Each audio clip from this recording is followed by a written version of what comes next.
Se inscreva no canal e clica no gostei.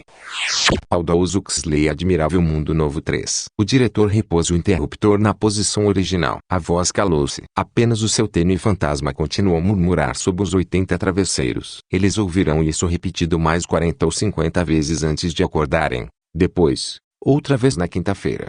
E novamente no sábado. 120 vezes. 3 vezes por semana, durante 30 meses. Depois disso, passarão a uma lição mais adiantada. Rosas e choques elétricos. O caque dos deltas e uma baforada de aça fétida, ligados indissoluvelmente antes que a criança saiba falar. Mas o condicionamento sem palavras é grosseiro e genérico. É incapaz de fazer apreender as distinções mais sutis, de inculcar as formas de comportamento mais complexas. Para isso é preciso palavras, mas palavras sem explicação racional. Em suma, a hipnopedia, a maior força moralizadora e socializante de todos os tempos. Os estudantes anotavam tudo nos seus cadernos. Novamente o diretor tocou o botão.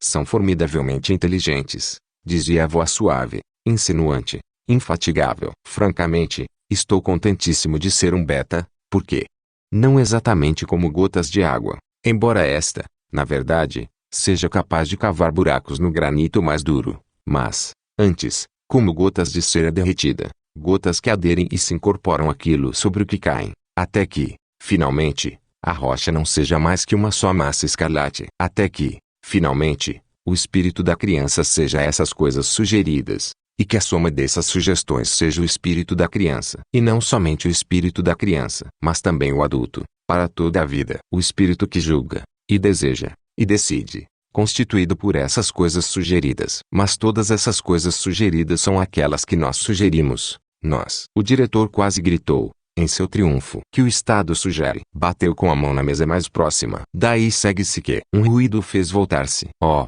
Ford, disse, em outro tom, não é que eu acordei as crianças. 3 lá fora, no jardim, era a hora do recreio. Sob o suave calor do sol de junho, 600 ou 700 meninos e meninas corriam sobre a grama, soltando gritos agudos, ou jogavam bola, ou se acocoravam silenciosamente em grupos de 2 ou 3 entre os arbustos em flor. As rosas desabrochavam, 2 rouxinóis cantavam seu solilóquio nas ramagens, um cuco emitia gritos dissonantes entre as tilhas. O ar era modorrento com o murmúrio das abelhas e dos helicópteros. O diretor e seus alunos detiveram-se alguns momentos a observar uma partida de balatela centrífuga. 20 crianças reunidas em círculo, em torno de uma torre de aço cromado. Uma bola atirada para cima, de modo a cair na plataforma do alto da torre, precipitava-se no interior, batia sobre um disco em rotação rápida. Era projetada através de uma ou outra das numerosas aberturas existentes no envoltório cilíndrico e devia ser aparada. É estranho, comentou o diretor, enquanto se afastava um traço, é estranho pensar que, mesmo no tempo de nosso Ford, a maioria dos jogos não tivesse mais acessórios que uma ou 2 bolas,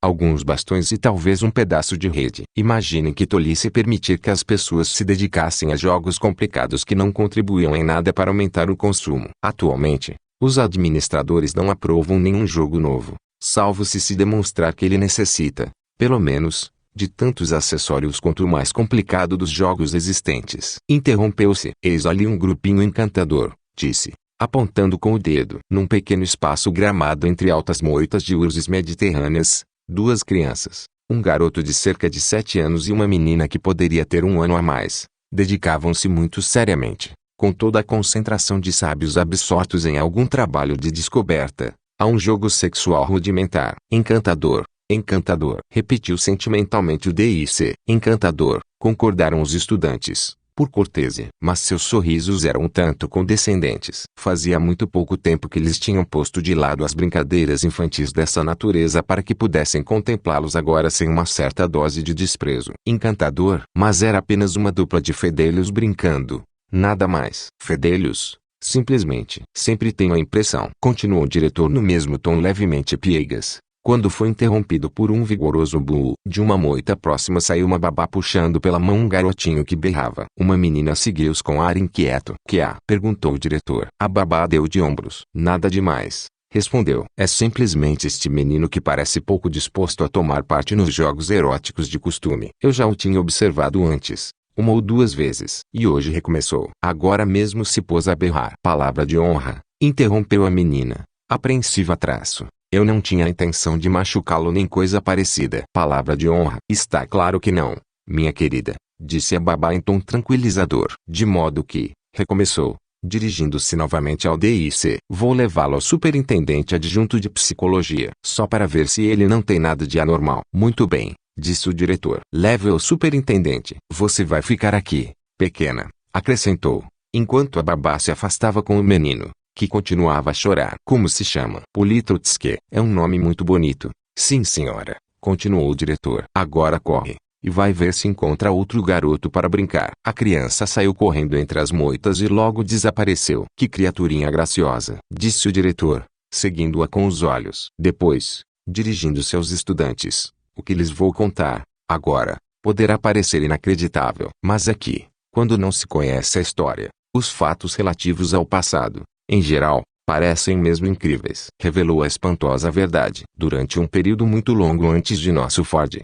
e até no decurso de algumas gerações posteriores, os brinquedos eróticos entre as crianças eram considerados anormais. Houve uma gargalhada, e não apenas anormais, mas realmente imorais, não, e eram, portanto, rigorosamente reprimidos. A fisionomia de seus ouvintes tomou uma expressão de incredulidade espantada. O quê? As pobres crianças não tinham direito de se divertir, não podiam acreditar. E até mesmo os adolescentes, dizia o DIC, os adolescentes como os senhores. Não é possível. Salvo um pouco de autoerotismo e de homossexualidade, às escondidas. Absolutamente nada. Nada. Na maioria dos casos até terem mais de 20 anos. 20 anos? Ecoaram os estudantes, num ruidoso coro de ceticismo. 20 anos, repetiu o diretor. Eu os preveni de que achariam isso incrível. Mas, então, o que acontecia? Perguntaram. Quais eram os resultados? Os resultados eram terríveis. Uma voz profunda e vibrante interpôs-se no diálogo,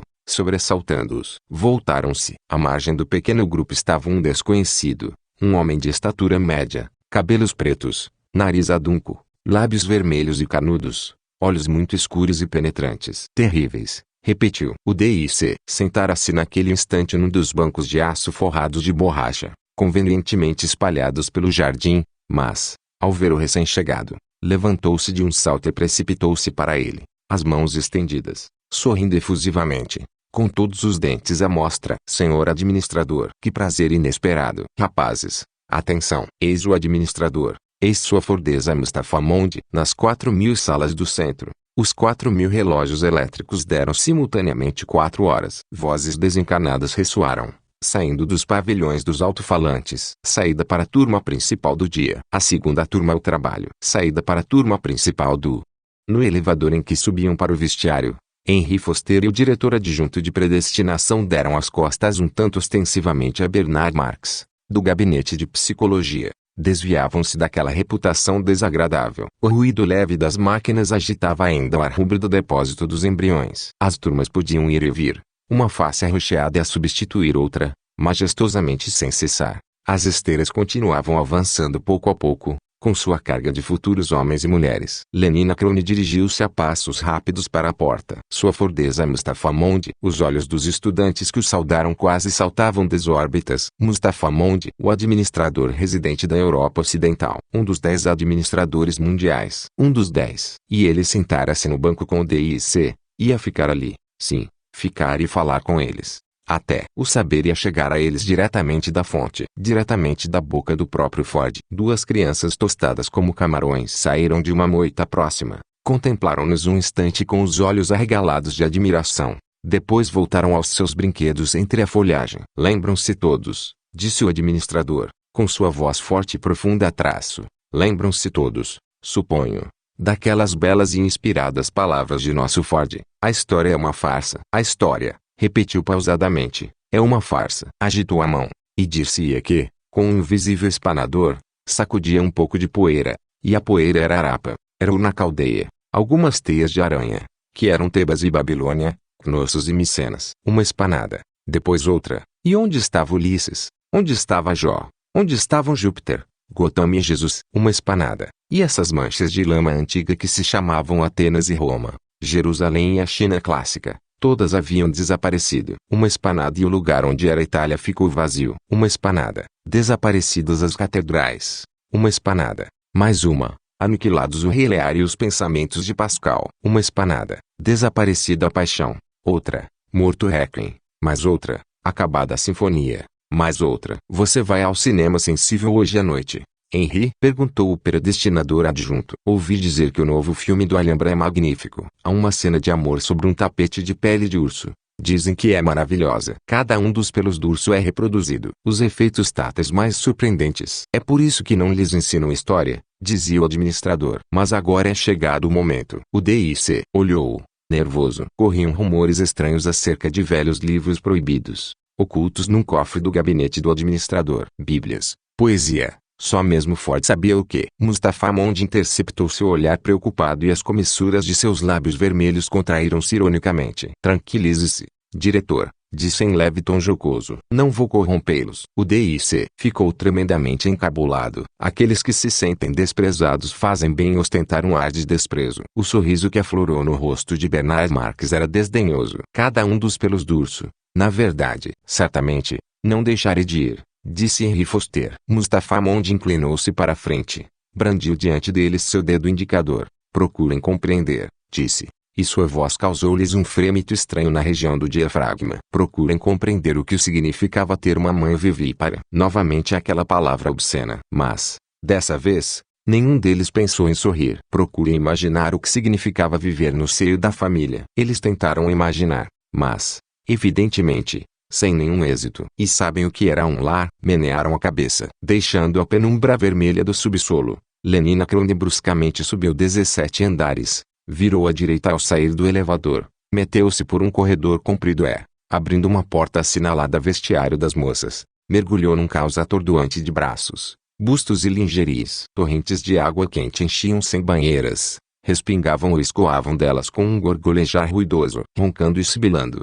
80 aparelhos de massagem a vibrovácuo sacudiam e sugavam simultaneamente a carne firme e tostada de 80 soberbos espécimes femininos. Todas falavam a plenos pulmões. Uma máquina de música sintética trinava um solo de super trombone de pistão. Olá, Fanny, disse Lenina à moça que tinha encabide o armário junto aos dela. Fanny trabalhava na sala de enfrascamento e seu sobrenome era igualmente Crone. Mas, como os 2 bilhões de habitantes não tinham, entre si, mais de 2.000 sobrenomes, nada havia de particularmente curioso nessa coincidência. Lenina puxou seus zíperes para baixo, o da túnica, para baixo, com um gesto de ambas as mãos, os 2 que sustinham as calças, para baixo, ainda uma vez, a fim de desprender as roupas íntimas. Conservando os sapatos e as meias, dirigiu-se para as salas de banho. O lar, algumas peças exíguas, onde se apinhavam, de maneira sufocante, um homem, uma mulher periodicamente prolífica, um bando de meninos e meninas de todas as idades. Falta de ar,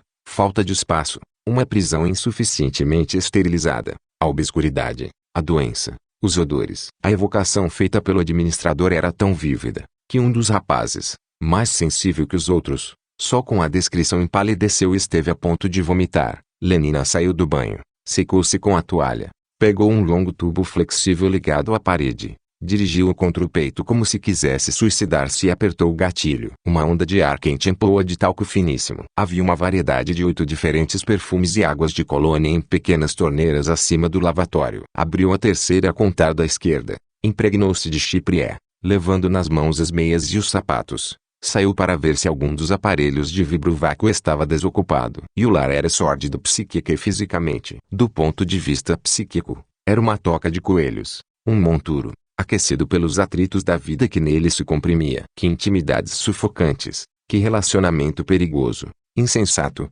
obsceno, entre os membros do grupo familiar. Insanamente, a mãe cuidava de seus filhos cuidava deles como uma gata cuida de seus filhotes. Mas como uma gata que falasse, uma gata que soubesse dizer e repetir muitas vezes, meu filhinho, e ainda, meu filhinho, ao meu seio, as mãozinhas, a fome, este prazer indescritivelmente doloroso. Até que, finalmente, meu filhinho dorme com uma bolha de leite branco no canto da boca. Meu filhinho dorme. Sim, disse Mustafa Mond, meneando a cabeça atrás.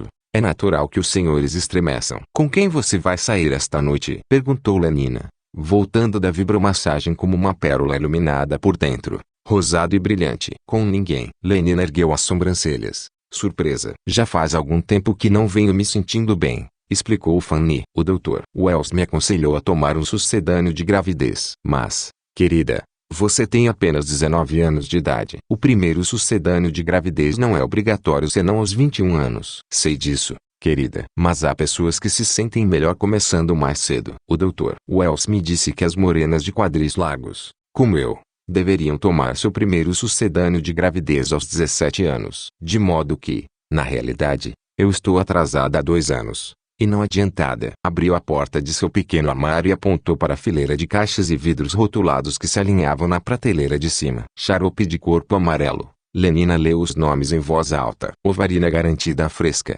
Não deve ser usada além de 1º de agosto de 632 df. Extrato de glândula mamária. Tomar 3 vezes ao dia, antes das refeições, com um pouco de água. Placentina. Injeções intravenosas de 5 cc de 3 em 3 dias. Ufa, fez Lenina, arrepiada. Como detesto injeções intravenosas. E você? Eu também. Mas quando elas fazem bem a gente. Fanny era uma jovem extremamente gentil. Nosso Ford, ou nosso Freud, como, por alguma razão inescrutável, preferia ser chamado sempre que tratava de assuntos psicológicos. Nosso Freud foi o primeiro a revelar os perigos espantosos da vida familiar. O mundo estava cheio de pais.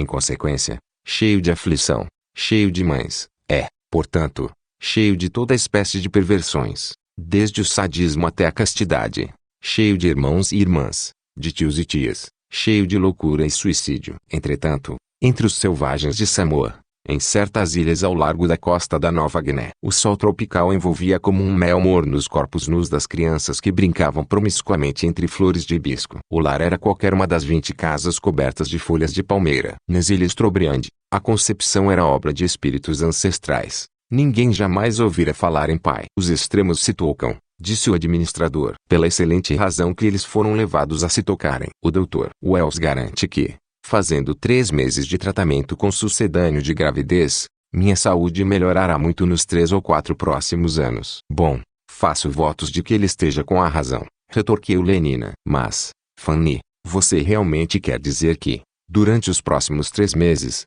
não vai? Oh, não, querida. Somente 1 ou 2 semanas, nada mais. Passarei a noite no clube, jogando bridge musical. E você? Vai sair? Lenina fez que sim. Com quem? Com Henry Foster. Outra vez, o rosto de Fanny, bondoso e um tanto arredondado, tomou uma expressão incongruente, de espanto magoado e desaprovador. Você quer dizer com isso que ainda está saindo com Henry Foster? Final da parte 3.